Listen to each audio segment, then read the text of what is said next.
Previously on Secrets, Crimes, and Audiotape. The New York Times is finished in the White House. No one but me and you even talk to those bastards. Do I make myself clear? I want to stick it to the Times. You sit on this, the government finds out, might try to stop us. I want a story for tomorrow's paper. Naive, I'm not, but I'm convinced the government can make a substantial criminal case against you if something damaging slips into the newspaper. They've already waved the espionage flag at the New York Times. So who goes to jail? Maybe you, for starters.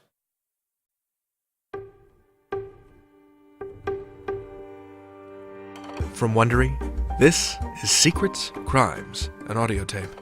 I'm your host, David Reinstrom. What's your secret? My secret is that it's time for terrible 70s impressions. The American people have got to know whether or not their president's a crook. Well, I'm not a crook. I earned everything I got. We're on part 2 of Top Secret, The Battle for the Pentagon Papers, courtesy of our friends over at The Plays the Thing, another fine Wondery podcast. The question before us today is, how far do the protections of the First Amendment go? What rights does a newspaper have? It's 1971, and Nixon's White House is under siege from the press. A secret report was leaked to the New York Times, and now it's coming out, piece by piece. It's a report from the Pentagon, detailing decades of U.S. involvement in Vietnam. The papers make the federal government look terrible. Nixon seeks and wins an injunction against the Times, but he didn't get an injunction against the Washington Post. The leaker passed his information on to the Post in the hopes that it might see the light of day. Ben Bradley, the editor of the Washington Post, must make the decision. What's more important, their futures as free men or the public's right to know? Will this end their careers? Will they endanger the lives of American soldiers in Vietnam? Now part 2 of Top Secret, The Battle for the Pentagon Papers, recorded live in performance in Los Angeles in March 2008. And reported directly to the president the result of the talks. Okay, that's page 17. Now, what the hell happened to my ad 16? God damn it, have you guys been... Oh no, here it is. They missed it. Who missed what? The papers. They haven't got the story of the North Vietnamese general and his mistress. What are you talking about? Oh, one of the generals had his mistress at the Paris peace talks all through 1968. She was listed as a secretary. So?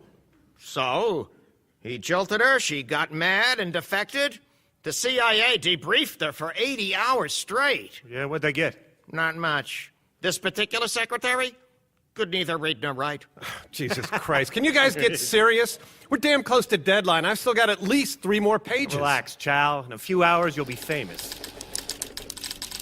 Okay, let me be precise about what I'm proposing here. What we do is postpone publication 1 day, notify the government that we have the papers, and give it the opportunity to tell us which portions it finds objectionable. We still plan to go ahead and publish, but this way we're not spitting in the face of the government or the court. No, I don't get it. By announcing we have the papers, aren't we inviting the government to come in and try and stop us from publishing entirely? Well, sure, it's a risk, but by showing an attempt to be responsible, we're in a far stronger position to assert the right to publish. I always thought the way to assert the right to publish was to publish. What do you think, Ben? Maybe. Meg? I don't know, Ben. Frankly, I'm confused. Fritz? It's got possibilities. 2 more lines to go. Oh, gee. Can you believe this? August 1964. Our glorious leaders are secretly planning to bomb the crap out of North Vietnam, while LBJ is campaigning as the peace candidate against Barry Goldwater. Oh, yeah, I remember that speech Lyndon made at the Texas barbecue. I have had advice, and most of it from my opponent, to load our planes with bombs and drop them on certain areas. Finished! Great. And I will not commit a good many American boys to be fighting a war that ought to be fought by Come on boys in, of we're done. Asia. What's the matter? You look like a ghost. Fellas, the story's in trouble. Well, what do you mean? I mean, I think we're losing it to the lawyers. What are you talking about? Come on, let's get out there. What's going on? Sit down, fellas. Sit down for a minute. There's a proposal on the floor. And it's just a proposal, mind you. But our lawyer here, Brian Kelly, well, he's concerned that we may be inviting criminal charges if we go ahead without letting the government know that we've got these papers. So he suggests that we wait a day and that we inform the Attorney General before we publish. That's the stupidest idea I ever heard. Wait a minute. Are you suggesting that after all this, we crawl on our bellies to John Mitchell and ask his permission to publish it? I can't believe I'm hearing this. No, Ben. If we do this, everyone and his mother will know by morning that the Washington Post ran for cover on a monumental First Amendment issue. I mean, we'll never recover from it. Ben, you can go ahead and kill this story if you want. That's your right. But it's my right to resign from this newspaper and make a public statement explaining why. Come on, guys. Ben, you're gonna have a revolt on your hands. Yes? Right. Just a minute, Gene. Ben, it's Gene Patterson. He says that we need a decision now on the first edition. He can't hold the presses much longer. Well, tell him to forget it for the first edition. Tell him to fill it in with house ads that we can kill later. Well, what about the late city? I don't know. Tell him we'll call him as soon as we know something definite. Okay. Gene, we'll give you a call when we have a better idea of where things stand. This has got to go to Catherine. I agree. So do I. Problem is, she's in the midst of some big lawn party at her home right now. A farewell bash for the circulation manager. I'll give it a try.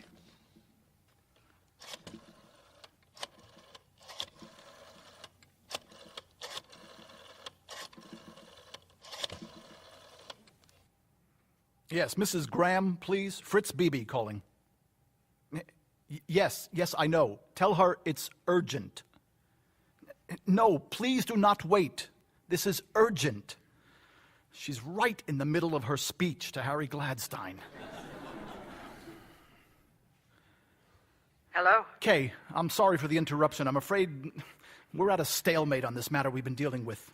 We're on deadline. It needs a decision at the top. Isn't this a news decision, Fritz? I try to stay out of those. And I wish you could, but this is more than a news decision. The legal advice we're getting is that publishing tomorrow could expose the company to grave consequences. Like what? Oh, possible criminal indictment, charges of espionage. Espionage? Who's giving us this advice? Brian Kelly. He's the lawyer from the New York office of our law firm. Do you agree? Well, I'm concerned. But Fritz, you are asking me to do something over the phone that it took the New York Times 3 months to do. All right, is the lawyer there with you? Yeah, I'll ask him to get on the line. Catherine, it's Ben. I'm on the other extension. Look, Catherine, if we fail to publish, we're coming down on the government side against the Times. I mean, it's going to look like the Washington Post is endorsing prior restraint as a legitimate weapon against the press. Mrs. Graham, this is Brian Kelly. What I've been arguing is that by immediately publishing secret documents that the reporters have hardly had time to examine, the Post could inadvertently reveal sensitive and damaging material. The paper could be accused of endangering lives in wartime. Hey, look, the government can accuse us of a lot of things. The question is, would any of it stick? Catherine, this is not about national security. It's not about espionage. It's about politics. I mean, to Nixon, we're the enemy. And if they think they can get away with it, they're going to use all kinds of threats to intimidate us. Mrs. Graham, this is an unprecedented situation. We can't predict what the government might resort to in this case. I'm convinced this is a game of chicken. But Ben, if Fritz and Mr. Kelly are right, this could destroy our newspaper. I understand what Fritz is saying, Catherine, but you know, there is more than one way to destroy a newspaper. All right, everybody. Just hold on a moment. Mr. Kelly, I'm not altogether clear why you think our reporters aren't able to distinguish between so-called good and bad information. I have great respect for the Post's magnificent staff, Mrs. Graham, but unlike the New York Times, we haven't had 3 months to study this material, and we're staring in the face of an injunction handed down by the court in New York. However, I think maybe we could cure this by holding off for a single day.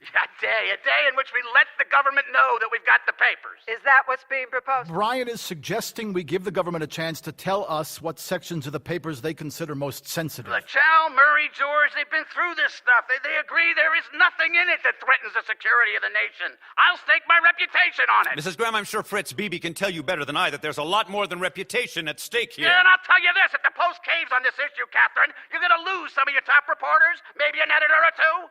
Just who are you talking about? I'm talking about Chow. Chow just threatened to publicly resign if we do not print tomorrow. Oh, my God, Ben, he can't be serious. Well, I'm afraid he is, you know. We all feel that the Post has information about what really happened in Vietnam, which our government tried to suppress. Now, if under a threat from that government we back away, we might as well become a shopping mall giveaway. All right. I've got your arguments. Let me Talk to Fritz alone, please. Ben, what's happening? She's tossing it to Fritz. All right, Kay. You're aware of the stock issues, of course, the FCC licenses. From a purely fiscal viewpoint, I'd have to advise you we could be very vulnerable. Naturally, that has to be weighed against journalistic consequences. All right, Fritz. What do you think? What do I think? On balance, I think I wouldn't. That's the ball game. But ultimately, Kay, it's up to you.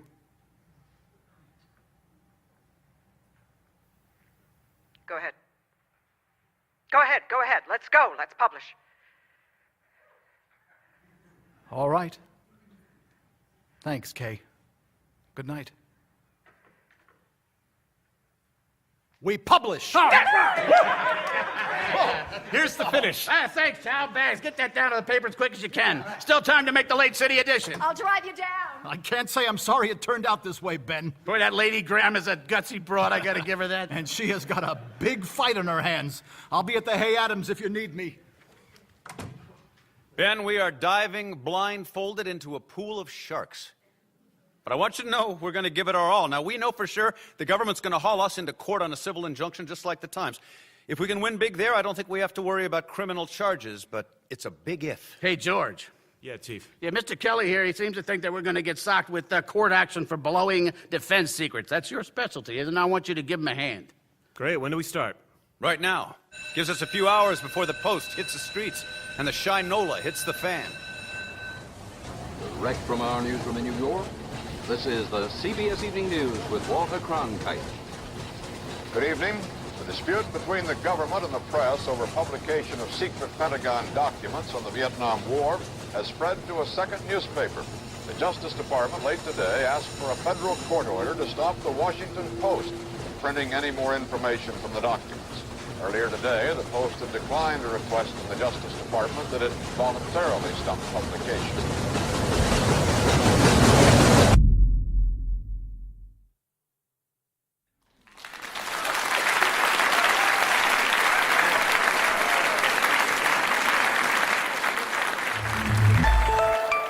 Next time on The Play's the Thing. What do you got written on that pad? Just some notes. You know damn well that you cannot take notes in here. What do you mean I can't take notes? This is all top secret. You are not allowed. Not allowed? We've got to be able to respond to each of these documents in court today. I haven't got total recall, for Christ's sake. Look, Kelly, you better put your pencil away right now before we break it for you.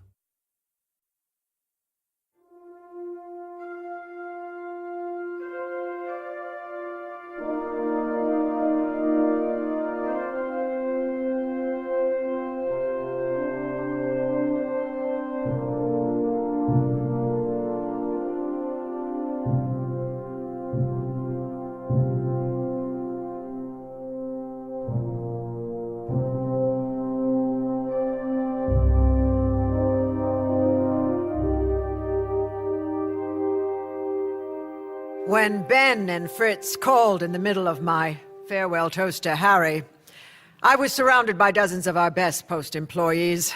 It was a beautiful June day. The party had spilled out of the house, out into the lawn and the terrace. I was trying to look natural, like I was only thinking about Harry, but actually I was nervous as a cat. I had always trusted Fritz to guide me through any crisis. But when he said he guessed he wouldn't publish, but that ultimately it was my decision, there was something about his tone or something about the way he phrased that gave me the confidence that I needed. I was nervous, I was tense, I was frightened. I knew the risks were incalculable, but somehow I had the courage I needed to give the editors the go-ahead, knowing that we were provoking a classic, possibly disastrous confrontation with a president who seemed to consider the Post the enemy and would like nothing better than to destroy us. Once again, Nixon's White House taping system allows us to listen in, this time in a conversation with my old friend Henry Kissinger. There can be no foreign policy in this government. No foreign policy, I tell you. We might as well just turn it all over to the Soviets and get it over with. These leaks are slowly and systematically destroying us. You're right, Henry. No. Damn right. No. What if someone blows the news about your secret meetings with China? They would never meet with me again. We would probably have to eliminate the entire operation. All right. We'll take care of the press and the courts. No. But that's not enough. No. We've got to turn it around from the PR angle. No. Use it against the Democrats. No. After all, they're the ones who screwed up the damn war. Now, what about this guy, Daniel Ellsberg? He's a nut. The most dangerous man in America. He was once a student of mine. A genius, but mad. Mr. President, he must be stopped. He has access to very critical defense secrets of current validity, such as nuclear deterrent targeting. Well, let's get on it. No. Why can't we find him? This guy should be locked up. And it's not only him. There's a whole gang of them out there, in cahoots with the Democrats, trying to pry loose government secrets for political reasons. We need to counterattack. Now, what about the DM study? Is that in the Pentagon papers? I gave orders a year ago for that damn study. It showed Kennedy ordered DM's assassination. I think Howard Hunt was working on that. Very good, Mr. President, if you'll excuse And we'll get me. him on several fronts, Henry. Goddamn Washington Post. Don't they have a couple of TV licenses? Let's see what we can do about those. And we'll get Agnew on it. Stick him on the Post. I'm going to order a full court press. Yes, Mr. President. Don't worry, Henry. No, Mr. President.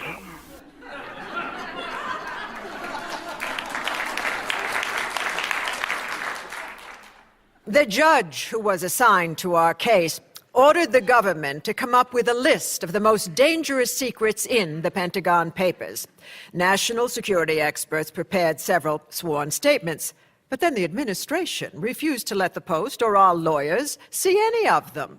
Well, Brian Kelly alerted the judge, who was furious. The judge ordered the court to let our lawyers see the documents so that we could prepare for trial.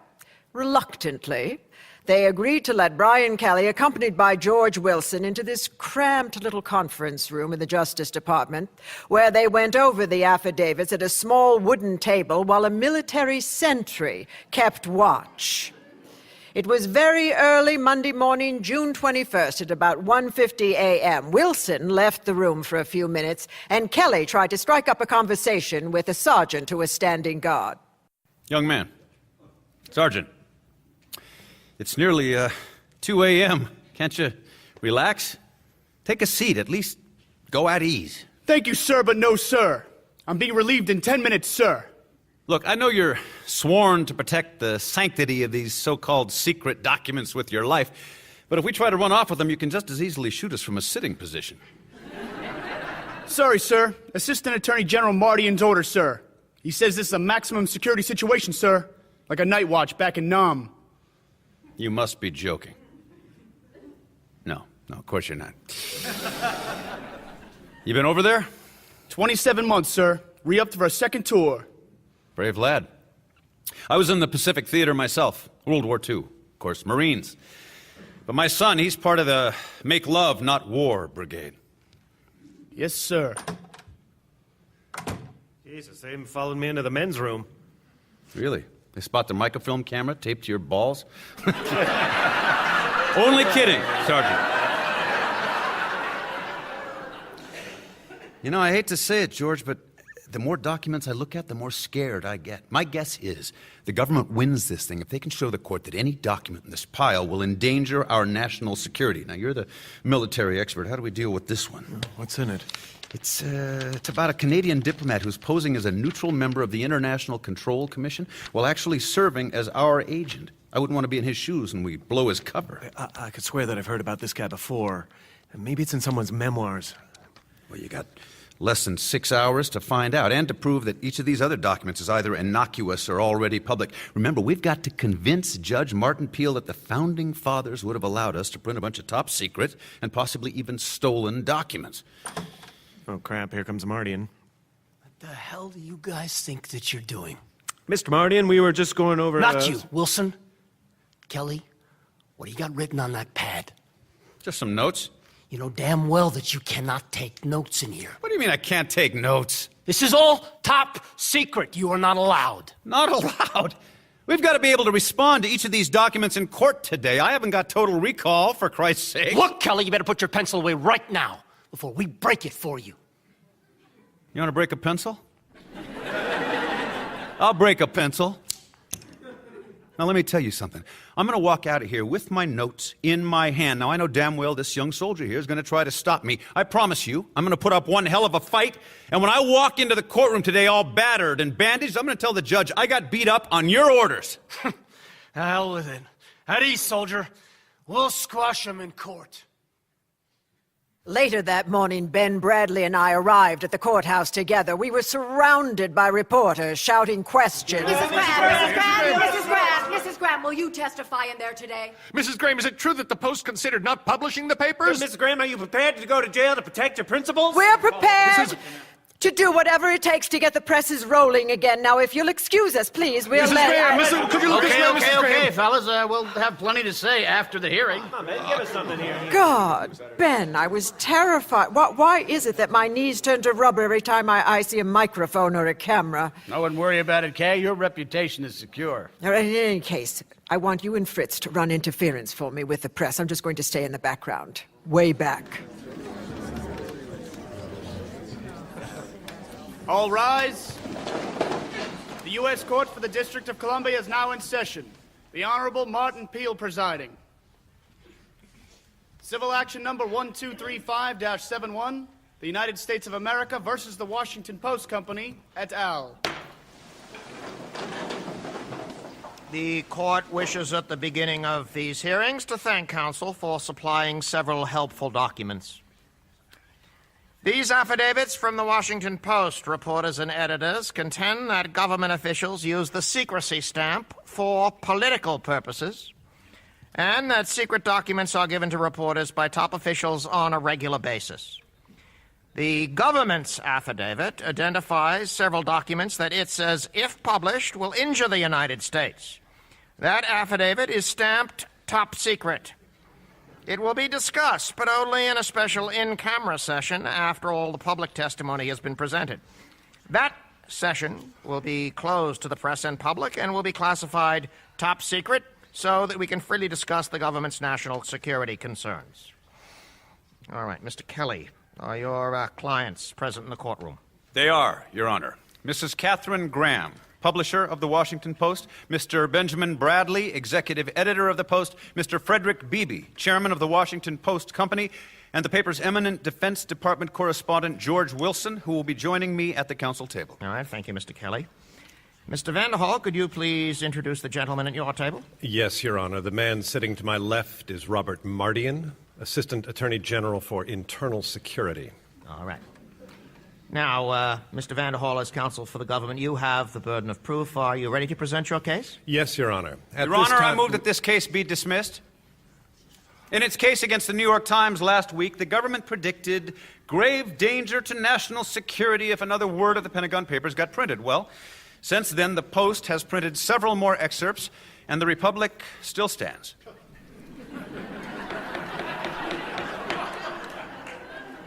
You know, frankly, I don't see anything funny about the fact that the Republic still stands. Nor do I, Your Honor. Mr. Kelly, I don't understand why a free and an independent press can't, as a matter of simple patriotism, sit down with the Justice Department, screen the documents, not to censor them in any way except from a limited security point of view. Now, I wish you'd explain that to me because it's troubling me. Well, at first blush, that might sound like the decent thing for us to do, Your Honor, but we can't go along with a prior restraint. My clients are convinced it would be utterly inconsistent with the First Amendment. All right, so you claiming absolute privilege under the First Amendment. All right, what about secret codes? What about troop movements? Your Honor, I was referring to this case. I concede that in time of war, the government could stop a paper from publishing the departure date of a troop ship leaving New York Harbor if the story would inevitably result in the destruction of the ship and crew. All right, well, suppose, in this hearing, I find something that would lead to the death of 100 young men whose only crime was that they were 19 years old and they had a low draft number. What should I do? We do not believe Your Honor will find such a document. Yes, but suppose I do. Would you say the Constitution requires that I let it be published? That I let those men die? Is that what you would do? No. No, I'm afraid that in that case, My concern for human life would overcome my somewhat more abstract devotion to the First Amendment. I would find it almost impossible to resist the inclination to prevent publication of the information. All right. In plain English, Mr. Kelly, I interpret that to mean that you concede that there might indeed be instances where even free speech must be curbed to save lives. All right, I'm denying our motion to dismiss. Mr. Vanderhall, you may proceed with your witness. Yes, Your Honor. At this time, we would like to call to the stand Mr. Dennis Doolin.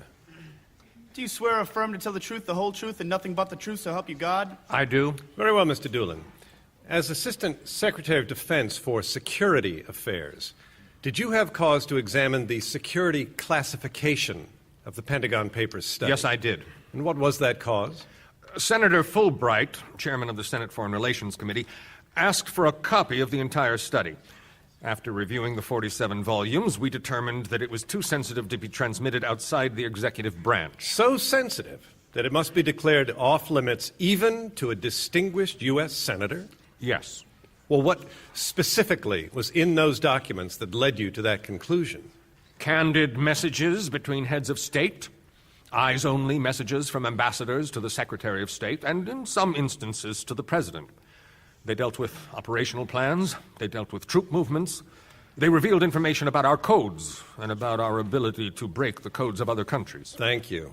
To your knowledge, what is the security classification of these materials at present? Still top secret, sensitive. No further questions. Mr. Doolin, how many pages are there in the 47 volumes? Approximately 7,000 pages, including 3,000 pages of exhibits. Did you actually read each of those 7,000 pages? No, I did not. I thought you examined the entire study for sensitivity. Not every page. We were looking at the totality of the study. Well, isn't there considerable material in the study drawn from unclassified sources? Newspaper clippings, for example? Correct. Why shouldn't the Post be free to publish the unclassified material in the study, the material that's already appeared in print? I suppose you could, but what would be the purpose? Your Honor, they can find the unclassified material in any public library. Mr. Doolin, you mentioned earlier that the study contains operational plans. Do you recall that statement?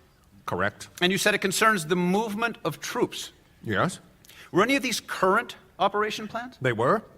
They are. So, are you stating that these papers contain information relating to current troop movements? I am. Could you be more specific, please? Objection, Your Honor. This is precisely the kind of material that Your Honor ruled should be dealt with in a closed session. Sustained. Well, in that case, Your Honor, we have nothing further of the witness in the public session. We have nothing further. All right, very well. The court will at this time take a brief recess and exclude from further proceeding all persons except counsel, defendants, the witness, and Mr. Wilson. All rise.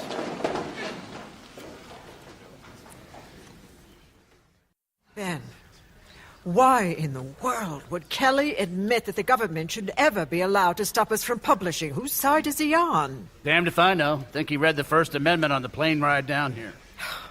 Well, frankly, I'm getting worried. I mean, the New York Times is represented by a constitutional lawyer from Yale. We've got a guy who sounds like he specializes in parking violations. Fritz, what do you think? They say he's their best litigator. He certainly doesn't seem to be winning Judge Peel's heart and mind. He may be a perfectly nice man, but he doesn't seem to have a clue as to how this town works. Or how a newspaper works. I think we need a Washington attorney. Hey, look, I work with this guy all weekend. Don't count him out yet. He's no dope. Well, I better go down the hall and buck him up.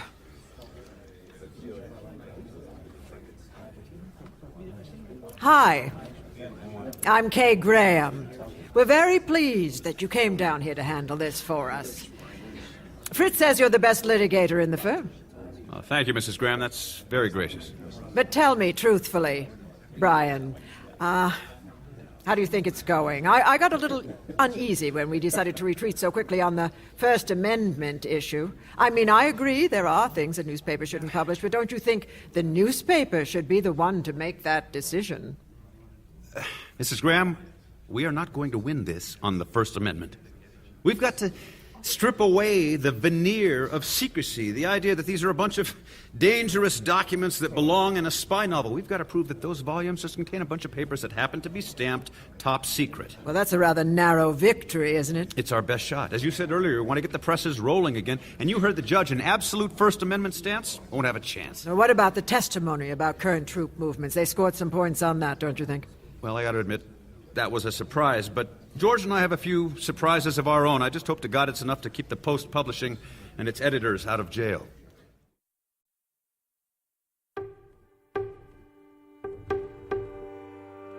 What tricks does Brian have up his sleeves? What's he going to unveil in court? Stay tuned for scenes from the next episode of Top Secret, The Battle for the Pentagon Papers, right here on Secrets, Crimes, and Audiotape. No one attending this in-camera hearing shall reveal anything divulged herein to anyone outside the hearing. All notes and other writing made by defendants, witness, or counsel shall be surrendered at the close of the hearing. This is it not, Mr. Doolin, that you could find this so-called classified material in any public library. Your Honor, he's badgering the witness. No, not true, Your Honor. It's the facts that are badgering him. I submit, Your Honor, that the only mistake the government made was that we were betrayed. All right, let's take a little quick spin through the reviews and mailbag. Remember, you can always rate and review us on Apple Podcasts, or reach out to us via phone at the Gag Bag. That's 424-224-5711, or gagbag5711. Mama CBC writes, raises the bar for podcasts 5 stars. Sweet, sounds good so far. It continues, I hate you, Secrets. Oh. You have made me a podcast snob. Oh, I see. I simply cannot abide listening to anything that is not flawlessly produced anymore. You have raised the bar too high. In all seriousness, thank you for each and every episode. Whew, you had me going for a second there, Mama CBC. User Keek and D writes, I always look forward to this podcast dropping into my library. 5 stars. Yeah, hell yeah. I too look forward into dropping into your library. You can tell a lot about a person by their podcast subscriptions. I had an English teacher in high school who used to say something similar about people's music collections, that it was like seeing the furniture of their personality. I know that we're more than a collection of interests, but what do your listening habits say about you? For example, 80% of the podcasts that I listen to are audio drama, and that's half out of utter delight with the form and half out of professional courtesy. And everything else is whispery hosts, good brotherly goofs, and public media. I wonder what that says about me. If it's not a policy podcast or a public radio news recap, it's queer detectives on Mars and plots to steal the internet and apocalyptic cities full of mole people. Make of that what you will. Please subscribe to Secrets, Crimes, and Audiotape on Apple Podcasts, Stitcher, NPR One, the Wondery app, or your favorite podcatcher. If you rate and review the podcast, I might read it on the air. If you want to hear more dramas recorded live on stage, subscribe to The Plays the Thing, also part of the Wondery family. Top Secret, The Battle for the Pentagon Papers was written by Geoffrey Cowan and LeRoy Aarons. In alphabetical order, the actors were Diana Dare as Meg Greenfield, Beau Foxworth as George Wilson and Gene Patterson, John Getz as Ben Bagdikian, James Gleason as Murray Martyr and Judge Martin Peel, Gregory Harrison as Brian Kelly, John Hurd as Ben Bradley, Raphael Sbarge as Robert Mardian and Ron Ziegler, Russell Soder as Darrell Cox and others, Susan Sullivan as Katherine Graham, Peter Van Norden as Fritz Beebe and Henry Kissinger, Tom Virtue as Dennis Doolin and President Nixon, and Jeffrey Wade as General John Mitchell and others. Sound effects by Diana Dare, assistant producers Brendan Fox and Jennifer Brooks, sound designer Lindsay Jones, recording and mixing engineer Mark Holden for the Invisible Studios, West Hollywood. Our director is John Rubenstein. Podcast production for The Plays the Thing, Ron Lipkin. Thank you for listening to Secrets, Crimes, and Audiotape. The theme song for our series was composed by Mark Hadley. Our editor is Sergio Enriquez. Our executive producers are Jeffrey Glazer and Hernan Lopez for Wondery. Until next time, I'm your host, David Reinstrom. What's your secret?